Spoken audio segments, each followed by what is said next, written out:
Alhamdulillah kita bisa kajian di musim Covid ya.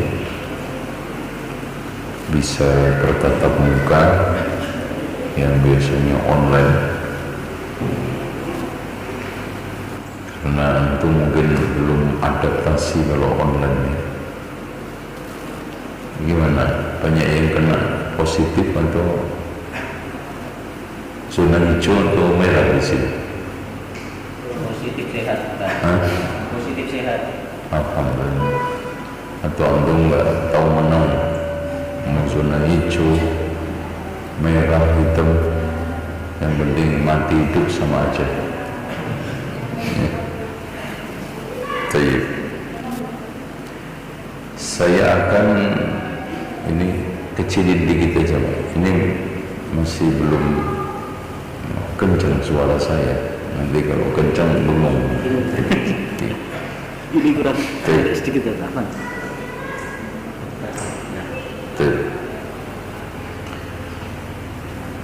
Masih pemanasan, Mas, tenang aja.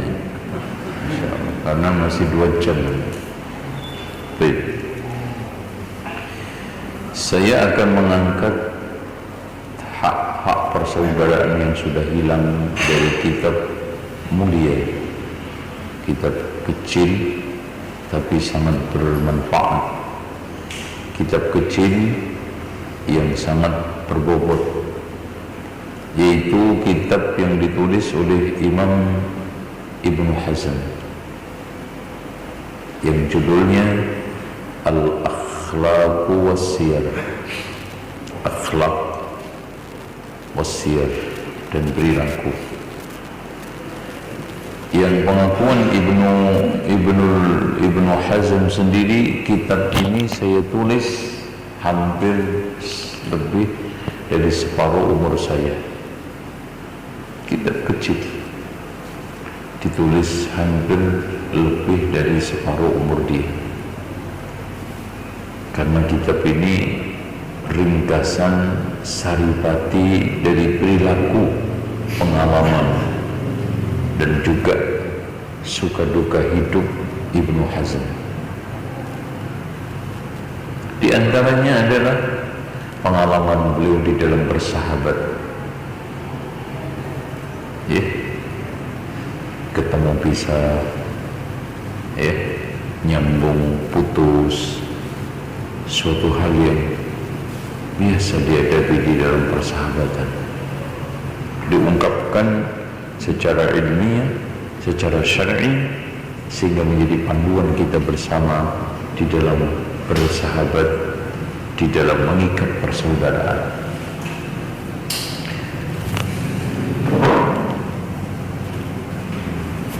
Langsung saja kata beliau, qala al-muallif rahimahullahu ta'ala. Jadi judulnya Faslun fil ikhwani was-sadaqati wan-nasihah.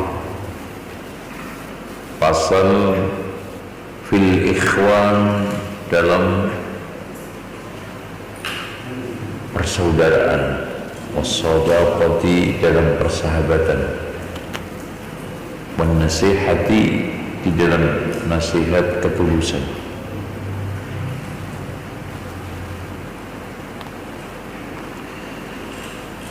Karena begini, Pak,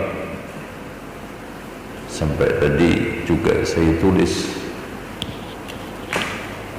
di Facebook, musuh paling berat itu adalah teman dekat yang berkhianat. Ya enggak? Pernah nggak ngalami seperti itu? Musuh paling berat adalah teman dekat yang berkhianat. Antum musuhan dengan orang yang tidak kenal di jalan karena senggolan kendaraan, selesai, ya, bubar, selesai. Apalagi ada polisi, udah, paling siapa tadi itu kurang ajar sehari. Tapi permusuhan dengan teman dekat berhari-hari, berbulan-bulan, bertahun-tahun,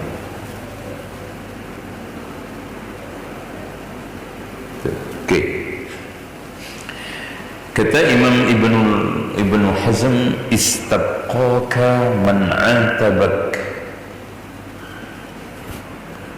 Istabqaka sebetulnya orang yang suka menegur dan menyalahkanmu itu ingin melanggengkan persahabatan. Istabqaka ingin melanggengkan persahabatan. Jadi malah orang atau teman yang diam-diam saja, biasa-biasa saja, bahkan mendiamkan kesalahan kita, itu bahaya. Istabqaka man atabak. Sebetulnya sahabat sejati adalah mereka yang bisa negur kesalahan kita.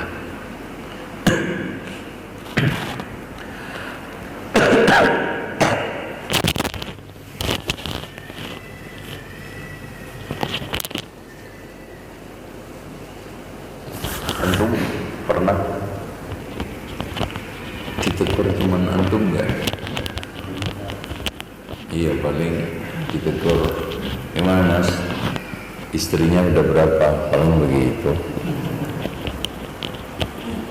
Gimana pulang kampungnya, tegur sapa dunia widok, tegur sapa agama itu jarang. Kenapa antum sekarang sudah jarang ke masjid? Kenapa antum sekarang sudah jarang di kajian? Kenapa antum sekarang isbal? Itu padahal itu yang melanggengkan persahabatan, itu yang sahabat sejati. Makanya betul kata Imam Malik, sahabatmu adalah yang ucapannya menambah ilmumu, perbuatannya mengajak kepada akhiratmu. Itu. Wa zahada fika man istahana bi sayyi'atik. Sebetulnya temanmu yang palsu adalah temanmu yang mendiamkan kesalahan dan keburukanmu.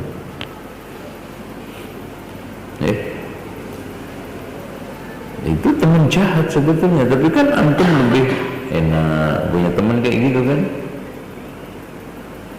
lebih soulmate dari kata orang kan, dengan teman-teman yang seperti itu.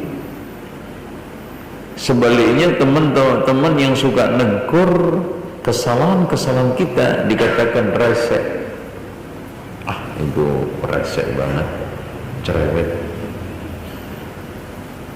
Itu. Oke. Al-itabu dis-sadiqi kas-sabki dis-sabika.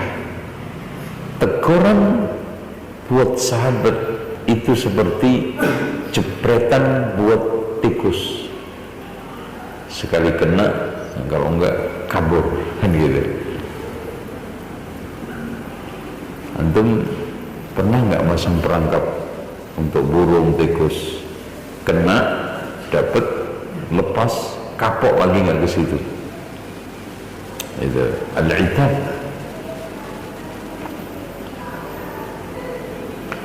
Wa imma taswu wa imma tatir. Imma dia itu kena menjadi langgeng terus, sehingga Pak, persahabatan yang hakiki itu mau enak mau nggak enak, suka duka, mau kasar mau halus, sama aja. Yang itu diekspresikan di dalam kehidupan suami istri. Betapa banyak suami istri tiap hari tengkar, tapi nggak pernah bisa, karena teguran kasarnya itu dari lubuk hati yang paling dalam.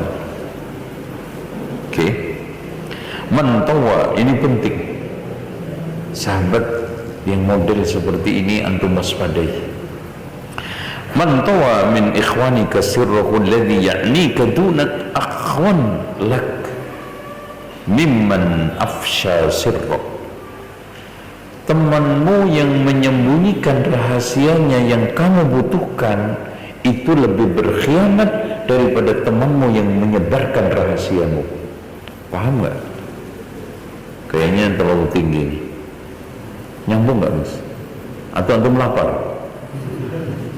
Jadi temanmu yang menyembunyikan rahasianya sementara antum butuh, itu lebih berkhianat ketimbang temanmu yang menyebarkan rahasiamu.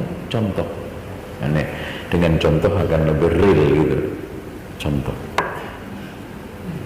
antum ingin melamar akhwat, temanmu itu tahu si akhwat ini yang sebenarnya, tapi nggak mau cerita. Di dalam rangka untuk apa? Mencelakakan antum kan? Berkhianat nggak? Tahu kok. Kalau saya melanjutkan perkawinan saya dengan akhwat ini bahaya. Dia ternyata nggak ngomong, nggak menyembunyikan, bahkan cenderung meloloskan. Itu apa artinya? Anak kasih contoh lagi. Antum mau usaha kerjasama dengan fulan, teman antum tahu fulan itu pengkhianat, fulan itu berbahaya dan nggak pernah beres di dalam bisnisnya. Ternyata teman antum tidak mau menceritakan rahasia yang antum butuhkan. Apa itu artinya? Itu lebih bahaya daripada antum punya teman yang menyebarkan rahasia antum. Padahal itu juga bahaya gitu. Paham nggak? Nyambung nggak Mas? Oke, tuh hati-hati. Ini pengalaman Ibnu Hazm, nanti dia akan cerita pengalamannya betapa dia itu sedih bertahun-tahun, duka lara lama karena putusnya persahabatan yang sudah dibangun hampir 12 tahun dengan sebab yang sepele.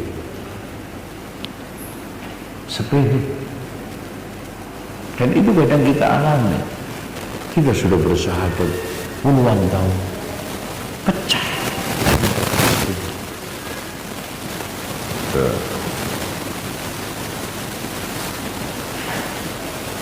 Kenapa? Alasannya kata Imam Ibnu Hazm tadi, teman tadi yang pertama lebih bahaya daripada yang kedua. Teman yang menyembunyikan rahasia yang antum butuhkan itu lebih bahaya daripada teman yang menyebarkan rahasia antum. Kenapa? Teman yang menyembunyikan rahasia sementara antum butuhkan itu berkhianat dan mengajak saling khianat. Kalau yang kedua khianat aja. Kalau ini kan menyulut ini. Udah awas ya. Udah tahu bahwa si fulan ini anak bunda amanah, nggak memberitahu, awas ya. Nah, kan gitu jadinya. Padahal temannya ini awalnya tidak mau berkhianat, tidak punya watak khianat, tapi dia dikhianati, sakit hati, dia balas. Bahaya nggak? Bahaya. Oke, ini nyampe Isya baru selesai. Gimana? Setuju nggak? Sampai Isya. Oke. La targhab fi man yashhadu fika. Jangan terlalu berharap bersahabat dengan orang yang cuek sama kita. Al-ihsul 'ala al-khaybah wal khizy. Kamu akan mendapatkan kerugian dan kehinaan. Terlalu nyerang, terlalu nontok, terlalu akrab sama orang yang cuek sama kita, antum terhina. Tapi sebaliknya, la tashhad fi man yarghabu fika. Jangan sekali-kali cuekin orang yang memang hangat mau bersahabat dengan antum. Fa innahu babun min abwabiz zulmi. Itu adalah bab di antara bab kezuliman. Antum cuek sama orang yang hangat dalam bersahabat, sementara antum terlalu apresiasi, hangat, dekat, pengen banget bersahabat sama orang yang cuek sama antum. Malu. wa tarku muqaradatil ihsan, dan tidak balas budi itu namanya. Wa hadza qabihun, itu jelek. Gitu. Oke. Nah, ini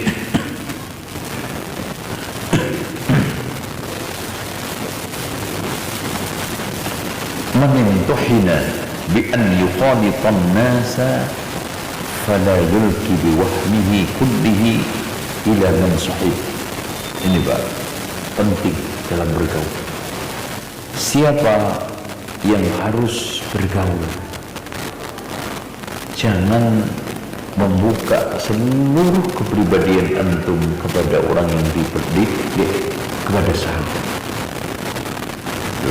Kadang-kadang kan gitu, ketika akrab, ketika soulmate, ketika dekat, semua dibuka, semua diumbar, keran dibuka total, apa aja diceritakan. Kenapa? Alasannya, wala yabni minhu illa ala annahu aduun munasib, karena suatu ketika tidak tertutup kemungkinan menjadi musuh bebuyutan. Makanya antum harus siap menghadapi teman ini suatu ketika jadi musuh. Ya sama juga, musuh bisa jadi teman. Musuh-musuhnya Rasulullah, sahabat awalnya siapa? Sahabatnya Rasulullah awalnya siapa? Musuh-musuh Rasulullah. Makanya dalam masalah urusan dunia, ahbib habibaka, kata Rasulullah, ahbib habibaka hunan ma asa ayyakuna habibaka yawman ma, wa abghid baghidaka hunan ma asa ayyakuna habibaka yawman ma. Cintailah orang sekedar,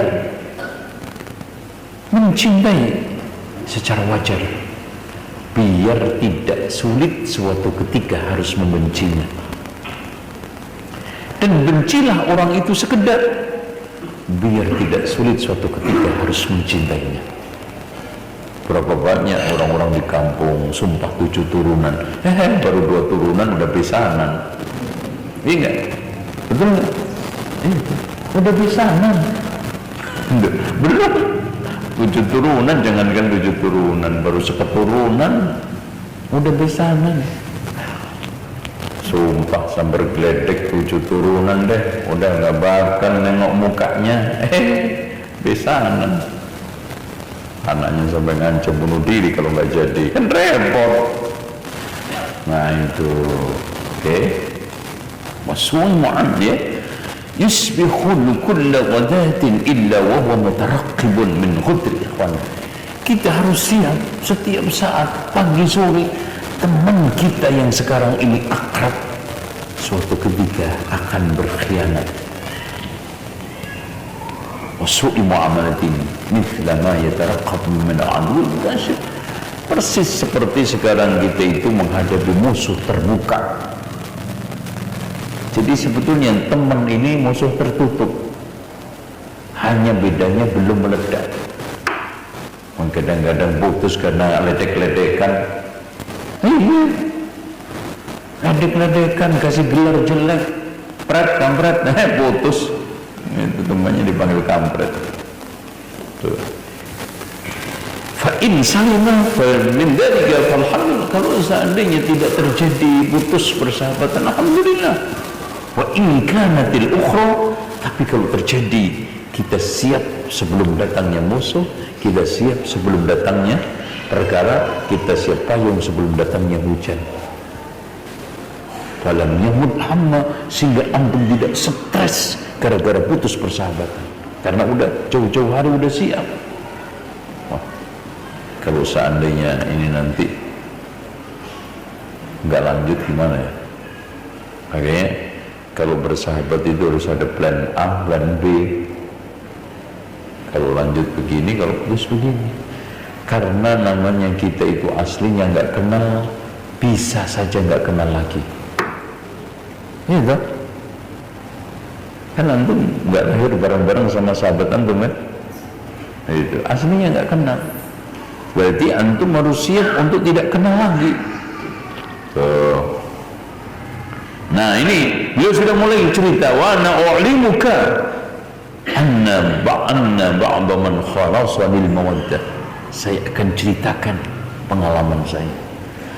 Orang yang bersahabat denganku secara tulus, wa asfani, begitu akrab dekat, iyaha ghayat as-safa fi halati syiddati war raha, bahkan dalam keadaan suka duka, lapang sempit, marah senang, subhanallah.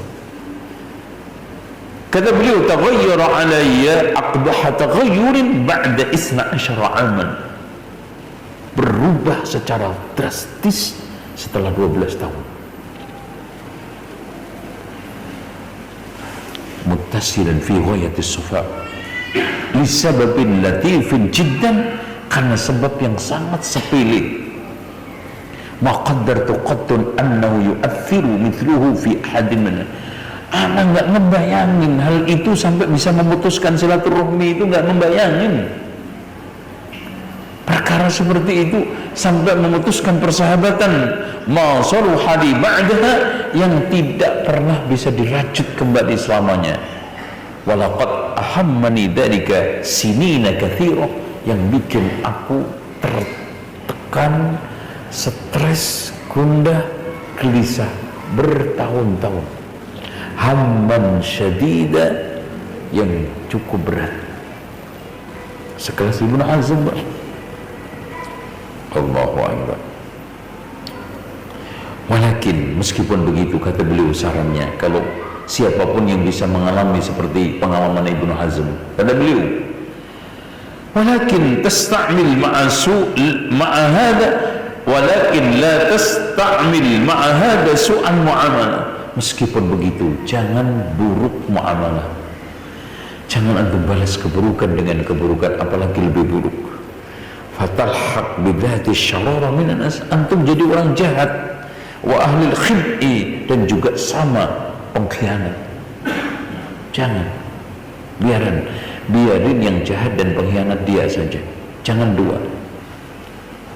Dia pengkhianat juga, dia jahat juga, antum juga jahat, apa bedanya? Apalagi antum udah ngaji, ya. Walakin hahuna tariqun wa'irul maslah, di sana memang ada sebuah jalan hidup yang memang berat untuk ditempuh, ada beliau. Syaqatut takalluf, ya, berat untuk ditempuh dan gersang untuk dilalui, kata beliau. Wa'iratul maslah, gersang untuk dilalui, berat untuk ditempuh. Yahtaju salikuha ila an yakuna ahda minal qata, bagi yang menempuhnya dibutuhkan lebih jeli, waspada daripada burung elang. Qata itu apa ya? Bukan elang. Kalau ak itu elang gagak. Qata itu bisa burung dara, bisa kuntul itu. Dia itu kenapa rata-rata kuntul tau nggak Pak Bamo, sama burung merpati itu kalau dulu zaman dahulu menempuh jarak-jarak jauh untuk mengirim surat, itu selalu menempuh daerah-daerah berair, nggak mau daratan. Masya Allah. Kenapa? Karena daratan itu banyak musuh. Tuh, waspada kan gitu. Wah, ini jangan lewat daratan, ini lautan aja. Karena musuhnya paling ikan hiu, nggak mungkin ikan hiu makan burung merpati kan gitu. Itu. Terus kemudian yang kedua,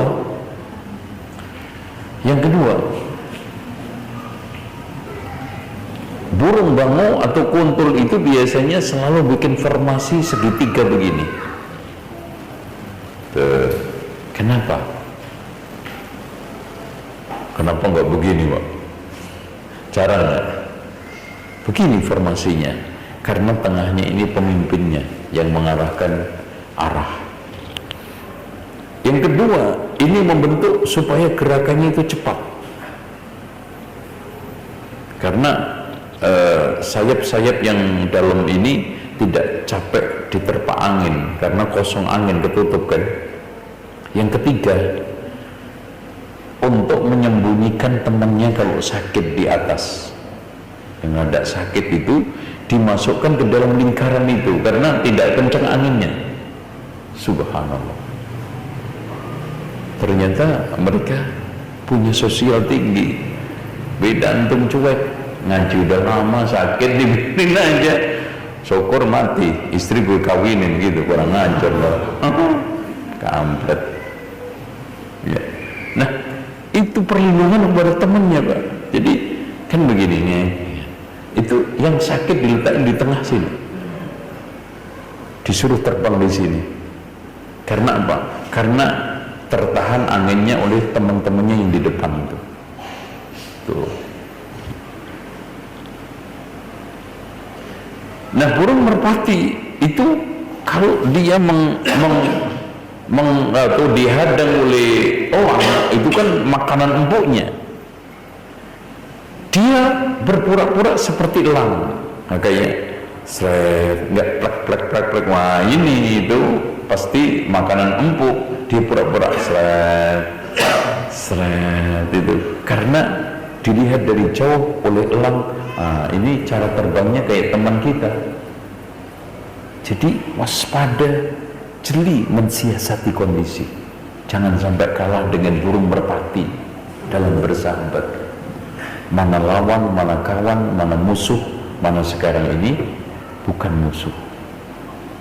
Itu apalagi zaman sekarang itu, Masya Allah Pak ya, orang pagi sore hati itu berubah-ubah. Subhanallah. Wa ahdar minal aq'aq. Nah ini, hatta yufariqan nas rahilan ila rabbi, sampai akhirnya kita lolos berpisah dengan manusia, ketemu Allah dalam keadaan nyaman. Karena Masya Allah ya, suka duka dalam bergaul. Kalau masih umur 30 saya belum banyak aneh-aneh. Kalau sudah umur 50 itu Masya Allah banyak. Kalau sudah mulai anak SMP SMA itu kehidupan itu sudah mulai keronjal.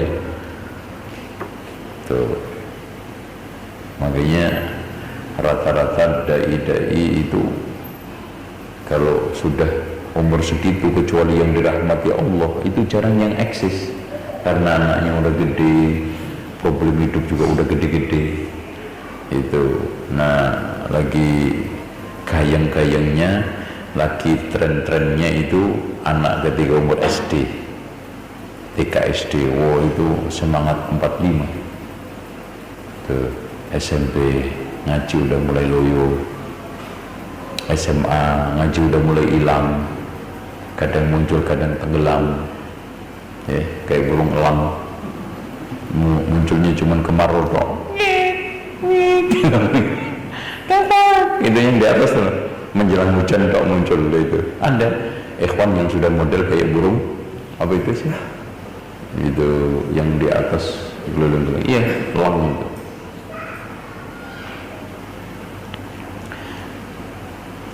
At-tariq, tayyib. At-tariqu hiya tariqul fawz fid dunya wal akhirah, fid dini wad dunya. Ini adalah cara hidup yang selamat dunia akhirat, agama dunia. Yahrisu sahibu safa'an niyati dhawin nufusis salimah wal uqudin sahihah wal bara' min al-makr wal khadi'ah.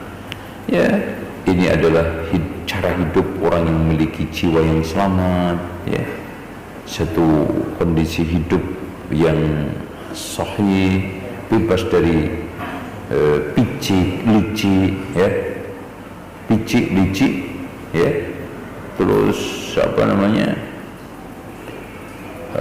penipu, pengkhianat. Kan gak enak dikasih titel-titel, gelar-gelar orang seperti itu kan, yang semuanya itu adalah menafikan atau bukan sifatnya orang-orang baik, orang-orang yang berakhlak mulia.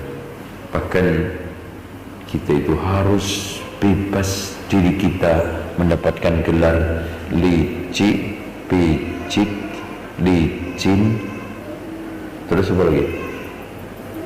Penipu, pengkhianat. Jangan. Karena kata Rasulullah SAW, al-yakunul mu'minu bakhilan. Mungkin enggak orang mukmin itu bakhil? Na'am, kata Rasulullah.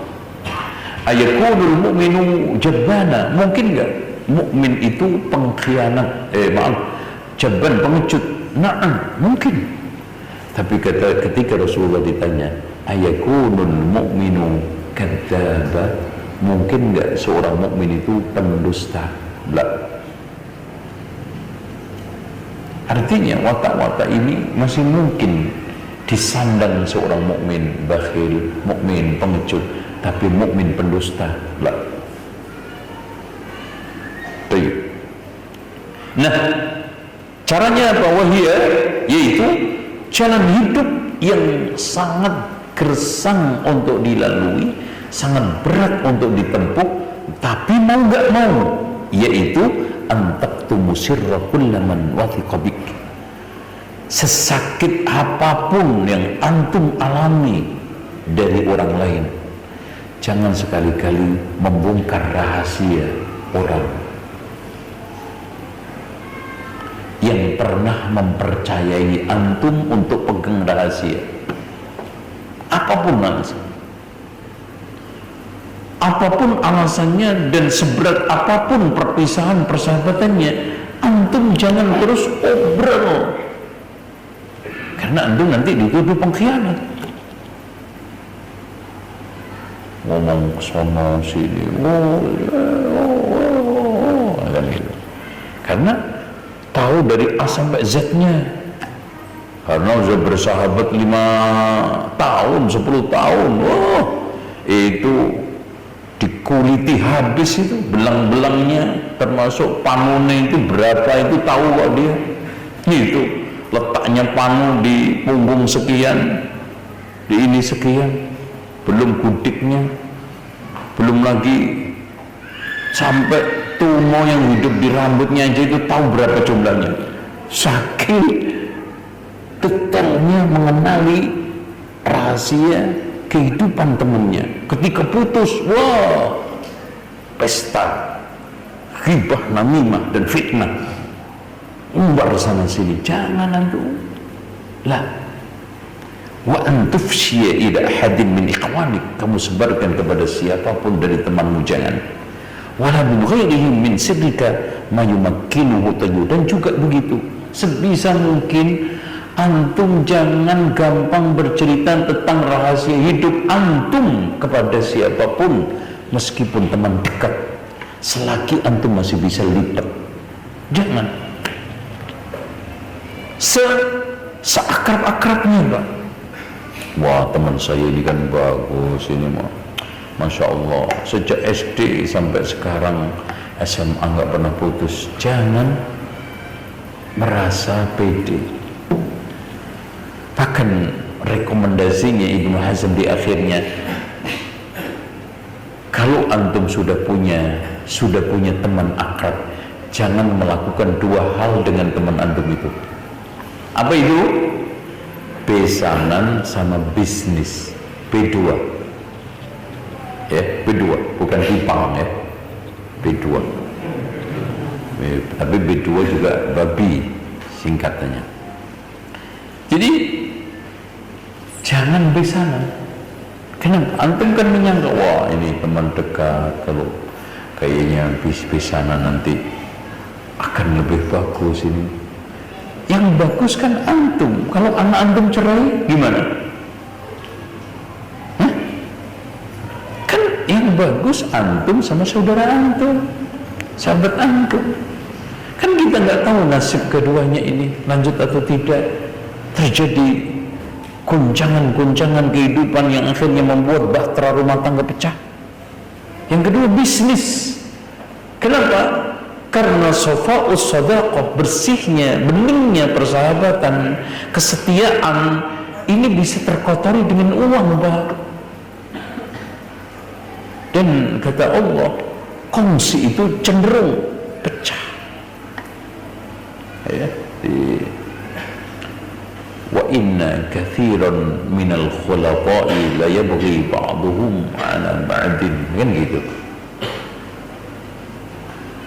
Yang satu dengan yang lainnya itu saling, karena ada kepentingan yang dia itu ingin lebih, walaupun dikecualikan illal ladzina amanu wa amilu sholihati, tapi apa, wa qalilun ma hum, sedikit sekali yang tetap amanah, enggak saling mendolimi. Makanya rekomendasi beliau B2 pesanan bisnis, jangan, paham?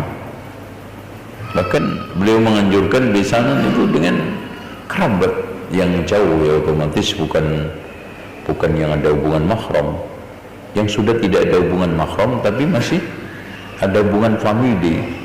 Pertama membesarkan keluarga besar, yang kedua rata-rata sulit pecah, karena kalau sudah pecah ya kiamat itu, karena udah keluarga. Mau besanan nggak besanan juga ini. Jadi baik. Yang selanjutnya, langkah yang memang jalannya gersang untuk ditempuh dan berat untuk dilalui. Wa anta fi jami'i man i'tama, antum harus amanah, memegang secara setia, konsisten terhadap siapa aja yang memberi amanah sama antum, walaupun dia berkhianat. Karena sifat seorang mukmin tidak berusaha untuk berkhianat kepada orang yang mengkhianati, tapi amanah kepada orang yang mengkhianati, nyambung kepada orang yang mutus, itu yang hebat. Karena orang yang menyambung silaturahmi itu kan bukan menyambung dengan yang sudah nyambung, ngapain disambung, nyambung dengan yang putus, itu baru hebat. Sambung dengan orang yang putus, doakan orang yang mendoakan celaka antum, kan gitu. Wala ta'man ahadan ala syai'in min amrik an tusyfik alaihi illa an daruratin la budda minha. Jangan sekali-kali antum menaruh rahasia aman kepada siapapun kecuali dalam hal-hal yang memang darurat. Fartat hina idin washtahid 'ala Allah dzalikal kifayah wabdhul fadla manika. Udah, langkah hidup yang berikutnya meskipun sulit, termasuk kepada orang-orang yang musuhi antum, jahat sama antum, khianat sama antum, wabdul fadla malik wajahik, bersikaplah dermawan dengan harta dan kedudukanmu. Harta antum tetap kasih sama orang yang memutuskan silaturahmi sama antum, musuhi antum, khianat sama antum. Atau wah, anak sekarang kebetulan jadi bupati, awas ya, Allah nggak akan bakal. Nah ini kan gitu, dendam. Jadi tetap antum dermawan dengan jabatan antum, pangkat antum, karena tanda pejabat yang bahagia adalah makin tinggi jabatannya, makin dekat dengan rakyat jelata, bukan dekat dengan rakyat jelita. Nah, itu kalau rakyat jelita mah seneng. Oh, kan sekarang modelnya dekat dengan rakyat jelita, bukan dekat dengan rakyat jelata. Oke, awalnya berikan kepada orang yang minta, yang nggak minta. Walikulli man ihtaja ilaik wa amkana naf'u, berikan kepada orang yang membutuhkan dan yang memungkinkan antum untuk memberi manfaat. Karena kata Rasulullah, ahabbun nasi ilallahi anfa'uhum linnas, manusia yang paling dicintai oleh Allah adalah yang paling bermanfaat untuk manusia. Wa in lam ya'tamidka birraghbah, meskipun antum enggak suka. Masya Allah Pak, berat kan? Jalan gersang yang sangat sulit untuk dilalui, jalan berat yang sangat berat untuk ditempuh. Apa? Tetap baik sama orang yang nggak baik sama kita. Wala tush'ir nafsaka intidhara muqaradatin 'an dhalika min ghairi rabbik. Nah, ini penting. Ketika antum dermawan, antum memberi, jangan sekali-kali menunggu balasan kecuali dari Rabb. Ini penting. Kenapa? Kadang-kadang, bukan kadang-kadang, sekarang ini sosial aja itu sudah dibarter, Pak. Itu kondangan, itu kan, kalau nggak balas dicing. Di sini gitu nggak? Nggak boleh. Makanya Pak, tolong dicamkan, walimah itu bukan pasar. Walimah itu bukan tempat apa? Lelang barang. Walimah itu bukan tempat untuk tender proyek. Antum nanti ya udah pulang aja. Ini sudah kedua kalinya begini. Baik, kita lanjut aja. Oke, mudah-mudahan dengar. Jadi jangan sekali-kali membarter kebaikan. Barterlah dengan Allah, pahala surga. Kalau enggak kecewa antum. Wala tabni illa ala man ahsanta ilaih. Jangan kamu berharap kecuali illa ala anna man ahsa ilaih awwalu mudirrin bik. Bahwa antum harus camkan orang yang pertama kali antum perbaiki itu nanti bisa jadi pertama kali menjadi musuh antum, mencelakakan antum, merugikan antum. Itu jadi ketika antum memberi itu, di benak antum camkan bahwa dia bisa saja akan menjadi musuh pertama saya, musuh bebuyutan saya, pertama kali membahayakan saya. Allahu Akbar. Wasa'in alik, memfitnah antum, apalagi sama saudara. Kan kadang-kadang suka gitu, suka Masya Allah, ujian keikhlasan memberikan sesuatu kepada saudara kadang-kadang malah nyakiti, Pak. Iya, betul.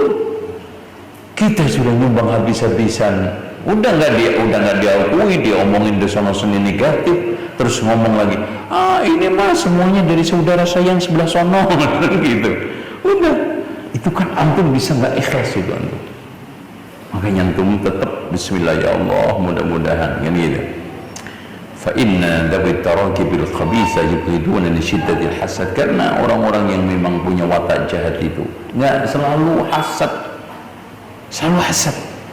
nggak ingin dia itu melihat itu orang baik, nggak mau orang itu punya kelebihan kebaikan kepada orang lain juga dihasatin. Sampai anak soal prinsip, ada gula ada semut, ada nikmat ada hasud. Kalau udah pada enak pada berebut, padahal akhirnya cuma tinggal kentut. Kan gitu, yang diberebut, yang dibikin tempur tengkar itu akhirnya jadi apa, Mas? Jumbleng. Itu iya enggak? Akhirnya jadi jumbleng tuh. Nah itu. Wa amil kulla hadin fil unsi ajmala mu'amal. Masya Allah. Pergaulilah, perlakukan orang dalam bentuk sebaik-baiknya. Wa admirus salwa anhu, sembunyikan sebaik mungkin rasa sakit hati antum kepada dia. Secara zahir muka antum senyum meskipun hati antum nangis. Nah itu berat enggak itu? Berat. Munafik enggak? Enggak. Karena antum berusaha untuk apa? Ijmalul muamalah. Wahaddun nasihah, Masya Allah, ini penting. Batas ketulusan dan kesetiaan orang itu dikatakan setia sama sahabatnya, an yasu'ul mar'u ma darral akhar. Dia nggak mau menyakiti saudaranya, antipati banget untuk membahayakan saudara sahabatnya. Bukan SMS, senang melihat teman susah, susah melihat teman senang. Itu manusia SMS, senang melihat orang susah, susah melihat orang senang. Ini kayaknya orang Tuban nih. Sa'adzalikal akhar aw lam yasuk. Meskipun itu dianggap orang lain tidak menyusahkan, tetap bagi saya itu nggak mau nyusahin orang. Meskipun orang tersebut biasa-biasa aja, udah mas, biasa mas, anak dikiniin orang, itu kan gitu ada. Aduh mas, maafin mas, anak kemarin itu begini. Kalau mas itu mah sego jangan sego, dan berarti makanan harian gitu loh. Itu artinya biasa mas, nggak sakit dia, walaupun bagi saya itu sudah menyakitkan. Nggak aw yasurruhu ma naf'uhu sarrul akhar, senang orang itu mendapatkan manfaat, susah mendapatkan madarat, bahaya gitu. Jadi senang banget, ya Allah, alhamdulillah dia bisa beli motor gitu loh. Alhamdulillah ya Allah dia bisa kawin lagi. Jangan antum nyesek. Alhamdulillah ya Allah dia dimudahkan Allah bangun rumah, gitu kan. Itu minimal kesetiaan kamu sahabat. Senang sama senang dia, duka sama duka dia, tidak mau mengganggu dan senang memberi manfaat. Oke. Wa aqsana, ini puncak daripada persahabatan, ketulusan, puncak dari ketulusan, kata Imam Ibnu Hazm. Wa aqsa ghayati shadaqah allati la mazida fiha, tidak ada lebih daripada itu. Man syaraka bi nafsihi wa malihi, orang yang menyertakan dirinya dan hartanya untuk membantu antum tanpa ada alasan yang mewajibkan. Nah, kalau itu adik saya lumrah, itu bapak saya lumrah, ini masya Allah ya, bongkar rumah ikut, nimbrung sakit ikut bantu, bukan siapa-siapa saya, dan gak ada ikatan timbal balik. Masya Allah, itu Pak sahabat paling setia, yang bisa menyertakan, mensyarikatkan harta dan dirinya untuk memenuhi kebutuhan antum tanpa ada sebab musabab timbal balik.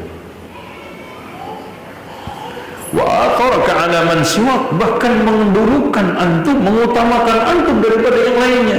Diundang, mas, anak mau ke dia dulu, masya Allah, subhanallah, ke dia dulu undangan, nanti baru ke antum ya. Subhanallah. Walaula anni syahadtu Mudhaffar wa Mubarak. Nah ini beliau menjelaskan temannya yang setia, yaitu Mudhaffar Mubarak, yang dalam suka duka dan kondisi apapun, bahkan sampai meninggal dunia masih lengket persahabatannya. Laisa syai'un, sekarang masuk kitab. Laisa syai'un minal fadail asbah birradail, tidak ada sesuatu yang keutamaannya mirip dengan keburukannya. Itu masya Allah, yang keburukannya mirip dengan keutamaan. Apa? Minal istighfari minal ikhwani wal astiqa, memperbanyak jumlah teman. Untung ruginya, manfaat madaratnya, keutamaan keburukannya hampir mirip. Contoh, memang masya Allah punya teman banyak itu happy, tapi kalau antum nggak menghadiri undangan salah satunya aja, happy nggak? Oh, langsung celaan masuk ke SMS, ke WA, antum kemana? Aduh, gimana sih antum? Oh kan udah rasanya kayak gimana kan gitu. Nanti diundang lagi akikah, antum nggak datang, nanti diajak jalan-jalan nggak ikut, repot. Antum punya sahabat 10 aja udah pening. Woi, ayo sekarang satunya ngajak ke mana? Namiro. Satunya lagi ngajak ke mana itu, Pantai Lamongan, mana itu apa, BBL. Satunya lagi walimah, satunya lagi sakit minta ditengok. 10 dalam 1 hari 2 hari. Makanya Masya Allah Pak, kenapa walaupun ini hadisnya dhaif dikatakan as-sahabatu arba'atun, sahabat itu gak lebih dari 4. Maksudnya sahabat lengket karib. Rasulullah aja sahabat karibnya berapa? Lengket 4. Abu Bakar, Umar, Utsman, Ali. Ya lainnya sahabat semua. Ya, seperti ini juga sahabat semua, tapi kan ada yang sahabat khusus, sahabat yang karib lengket. Masya Allah, katanya sahabat dia sekata, seperjuangan, seselimut katanya. Ini, wah itu bahaya kalau seselimut. Fa inna dzalika fadilatun tamatun mutarattibatun, itu memang Masya Allah keutamaan yang hebat. Li'annahum la yuktasabuna illa bil hilmi, karena kalau ada orang yang sampai memiliki sahabat banyak sekali bisa bertahan, itu kenapa hebat? Karena itu tidak mungkin bisa dipertahankan kecuali dengan lapang dada, wal jud, dermawan, was sabri, kesabaran, wal wafa, kesetiaan, wal istidla, memberikan semua secara all out, wal musyarakah, Masya Allah, ngikutin semua kegiatan, wal iffah, menjaga diri, husnul difa', membela sahabatnya dimanapun berada, dijelek-jelekin bela, ini dibela, wa ta'limil ilmi, mengajarkan ilmu, wa bikulli halatin mahmudah, bahkan termasuk ketika jadi mau nyalon jadi bupati, rela jadi korlapnya. Ayo, itu bisa enggak? Waduh, repot ya. Tapi ya teman saya ya Mas. Mas bantu ya nanti ngapa? Ya jadi tim ses wilayah kota lah. Ayo Mas saya bantu. Ayo Mas ini ya serangan fajarnya. Waduh. Serang fajar itu kan bukan jihad. Oh itu duit rong karung dibagi-bagi, sedekah jariah enggak, infak enggak, wakaf enggak, terus ini wakaf tunai ya, Masya Allah. PLT, bantuan langsung tewas. Itu kalau nggak menang tewas kan gitu. Sulit, Masya Allah. Nah sama juga, walaysa fir radha'il syai'un asbah minal fadl, tidak ada satu keburukan yang mirip dengan kebaikan. Makanya waspada juga. Wa dalilu dzalika, yaitu apa?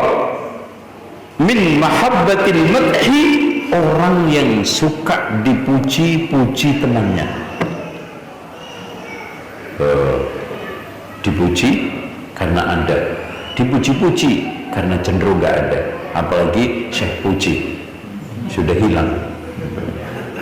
Dipuji, wah antum ini Masya Allah hebat banget, hafal 30 juz, bener.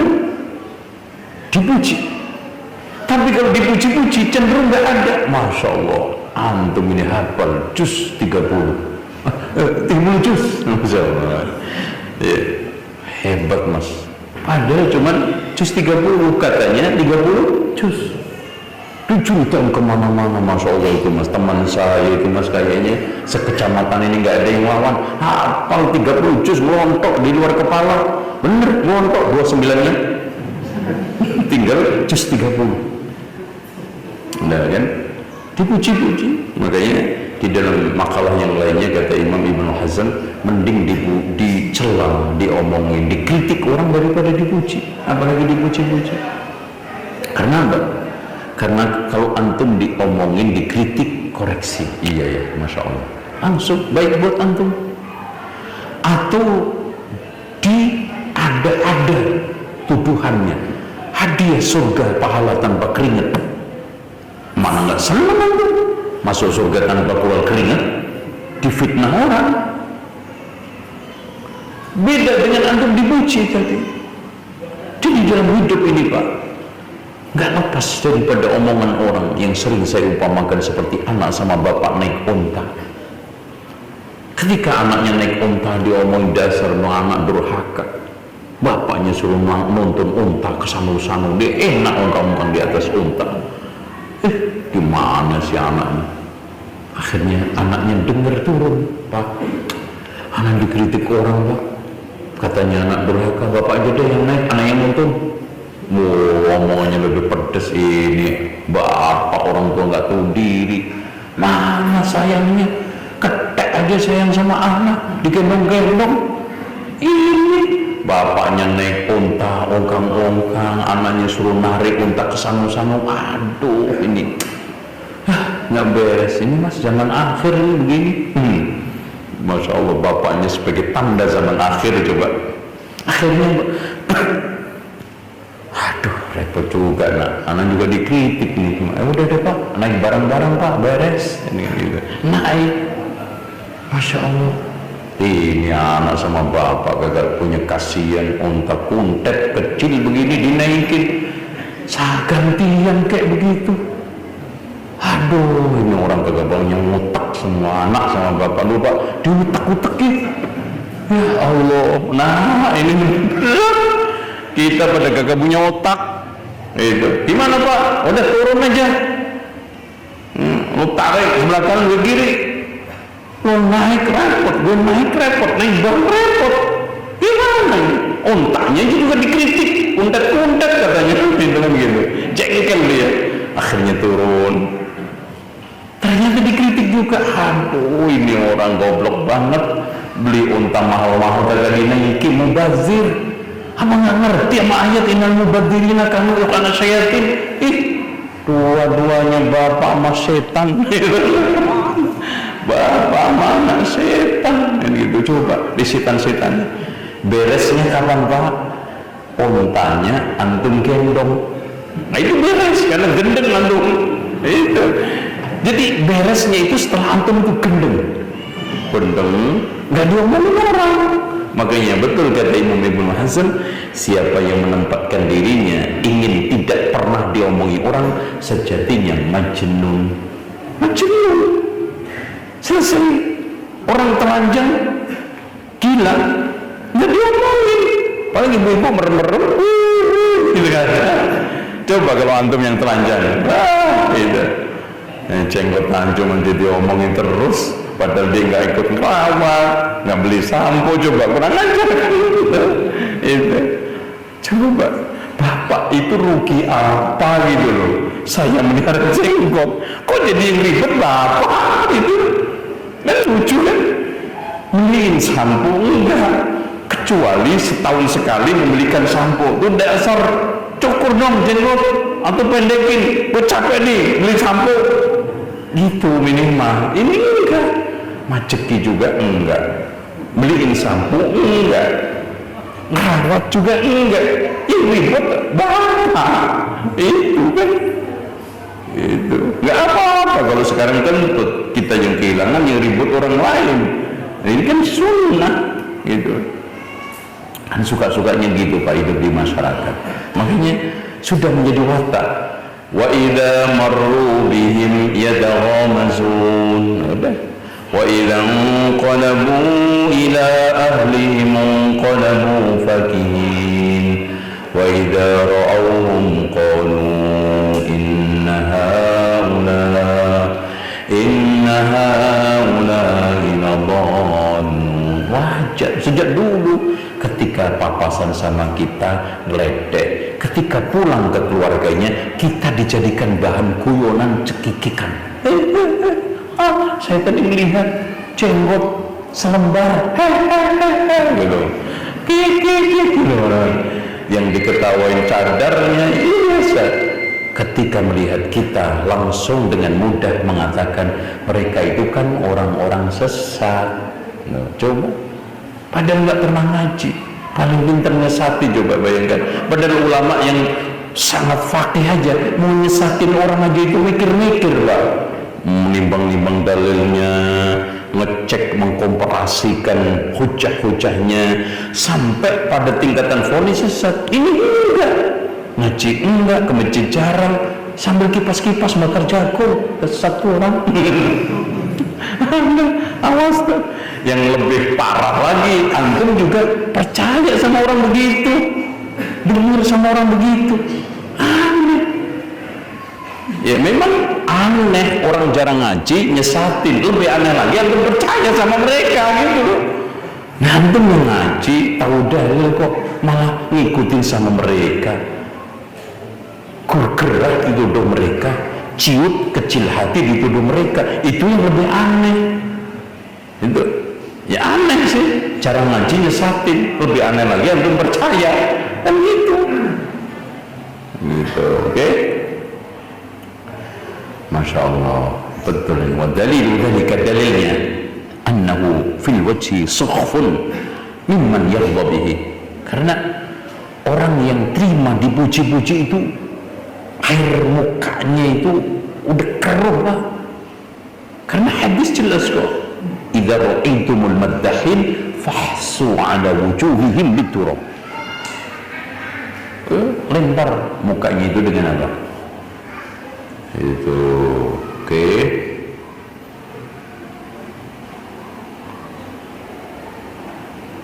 Ini penting Pak. Masya Allah.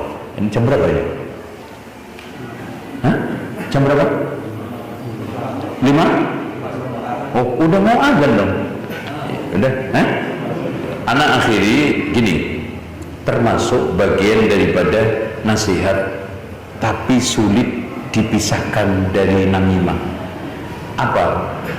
Antum melihat teman antum diomongi orang, kemudian membela, membalas, menceritakan ke teman antum. Tujuannya namanya membela, tapi akhirnya apa?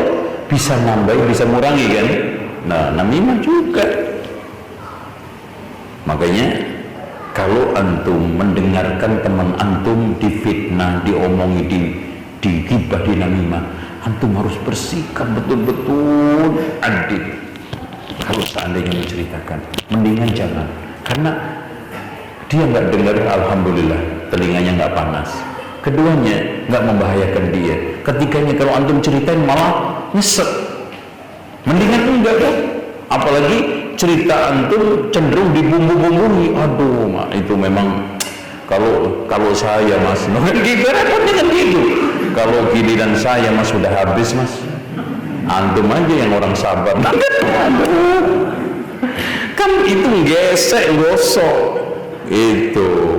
Akhirnya apa? Antum tidak ada bedanya dengan dia, sama-sama namimah. Karena antum tambah, antum kurangi. Mas, saya sih cuman ingin cerita aja, terserah sikap antum. Nah, kan gitu, enteng kan enak ngomongnya kayak. Tapi kalau menurut saya ini sih sudah nggak bisa ditolerir Mas. Menurut saya ya, kan enak antum ngomongnya. Tapi ya terserah antum diginiin Mas. Panas, Duh bener Mas Ibu. Iya, saya dengar sendiri Mas. Cuman saya nggak rekam. Gitu. Itu. Dengar sendiri anak jamin soheh. Kalau sanadnya sekelas Bukhari lah. Oh pakai adu sanad lagi, ribah aja. Nah seperti ini, antum ingin memerangi namimah, berganti dengan namimah, bahkan yang lebih berat. Wallahu a'lam bishawab. Demikian, karena waktu yang membatasi kita, persiapan untuk buka jam berapa ya? Ada yang tanya nggak?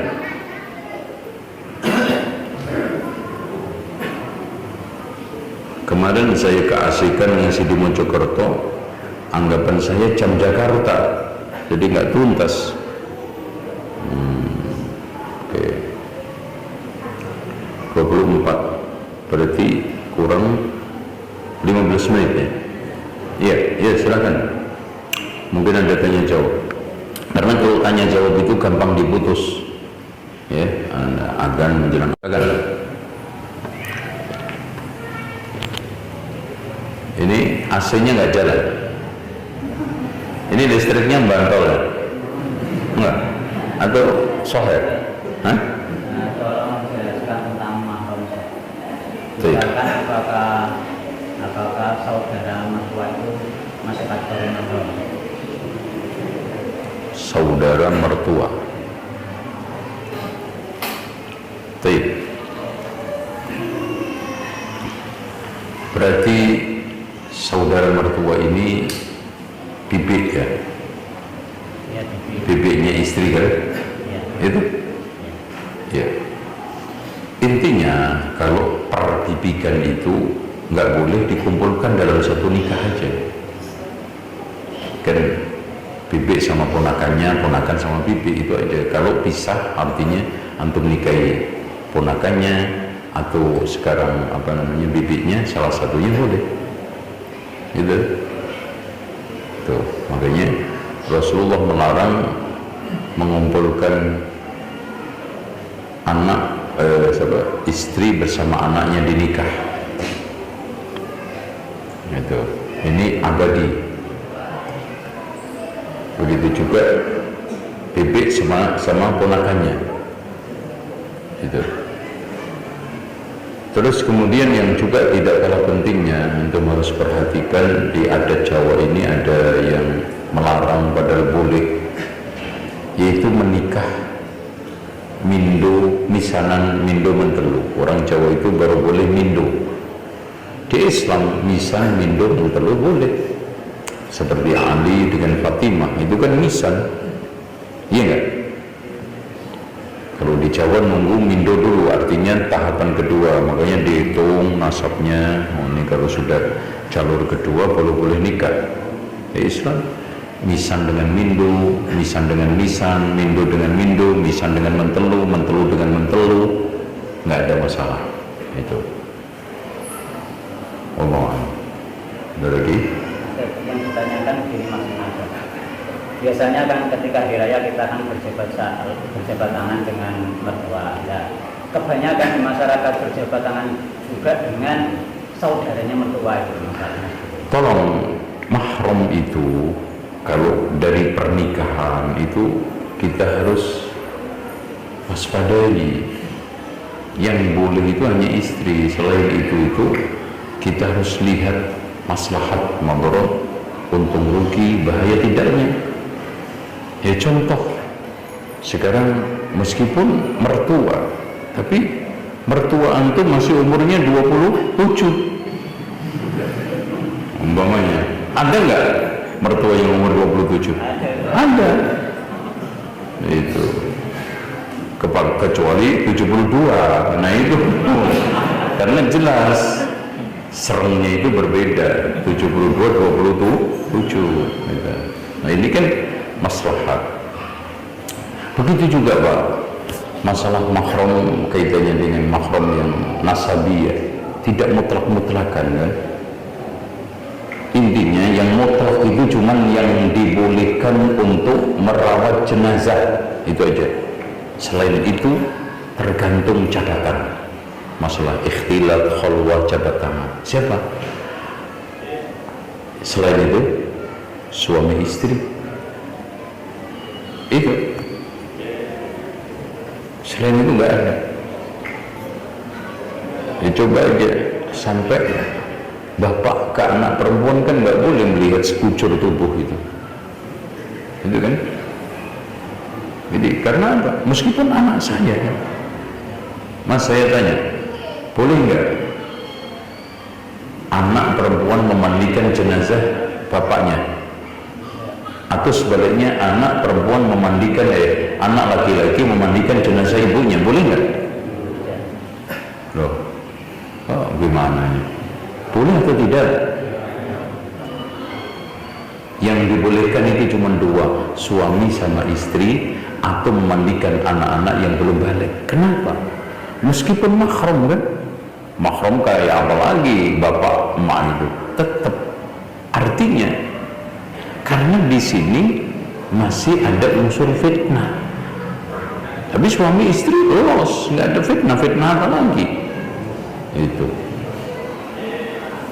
Sama anak-anak yang belum balik juga nggak ada fitnah, insya Allah. Itu loh. Jadi untuk masalah jabat tangan ini pun sama mahram pun harus kita hati-hati. Kalau antum akhirnya syahwat, antum hindari. Itu meskipun ini masih ada hubungan mahram.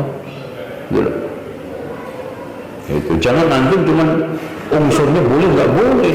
Itu kan ini kan boleh. Wah, di euforia, dinikmati. Nggak boleh. Seperti daging babi ketika boleh dimakan bagi orang darurat kan sebatas. Itu juga hal-hal yang seperti ini. Jadi mahramiyah itu lebih ditekankan kepada hal-hal yang sifatnya akad nikah, menemani, itu kan gitu. Karena apa? Karena itu kaitannya adalah memang pembelaan, pendampingan. Tapi kalau sudah jabat tangan, melihat aurat, itu sudah beda jurusannya. Itu makanya intinya yang bisa los jabat tangan laki perempuan adalah suami istri atau kepada orang-orang yang belum balik. Selain itu dilihat maslahat dan mudaratnya. Itu ada lagi? Ya Pak.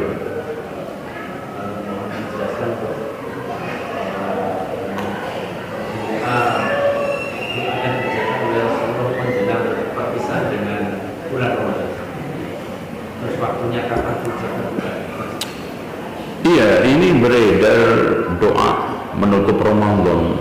Ya Allahumma inni a'udzubiridhaka min sakhatik wa bimu'afatika min uqubatika wa a'udzubika minka la uhsi sanan 'alaika kama asnaita anta kama asnaita 'ala nafsik. Itu doa untuk menutup witir, bukan menutup Ramadan. Dan tidak ada penutup Ramadan ya, kecuali kita lakukan sholat takbir, udah itu insyaallah. Allahu a'lam bishawab. Ada lagi?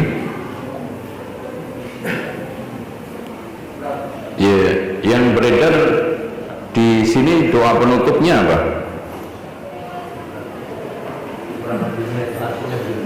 Ya. Ya Allah, seandainya saya puasa ini sebagai puasa yang terakhir, maka bulan kebaikan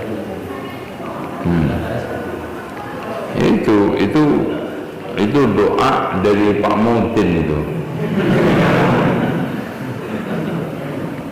Karena bukan dari Rasulullah. Kalau dari Rasulullah itu enggak ada Pak. Yang ada kita tutup doa dengan doa witir, boleh ya. Ada lagi? Ya, silakan. Orang mungkin tidak mungkin berdosa. Ya. Kita Itu hadis dikeluarkan oleh Imam Malik di dalam Muwatta'nya, ya. Oke.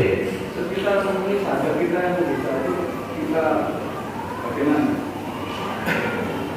Karena boleh kan ramah nasi dikatakan demikian. Diulangi lagi Pak pertanyaannya Pak, lengkapnya gimana?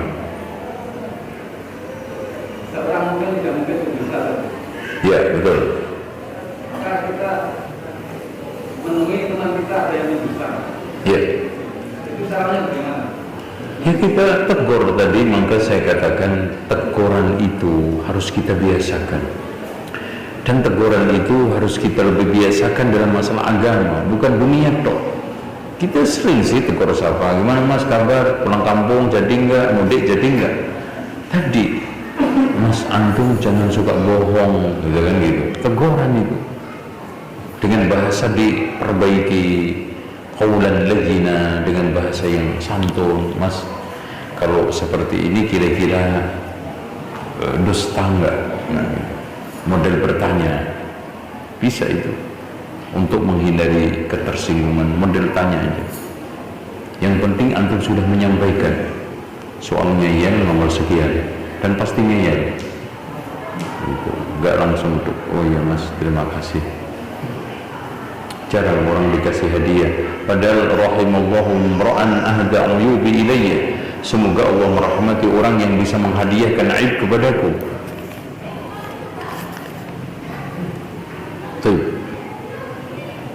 Cukup. Sekarang kita mulai menata diri untuk buka puasa. Subhanallah.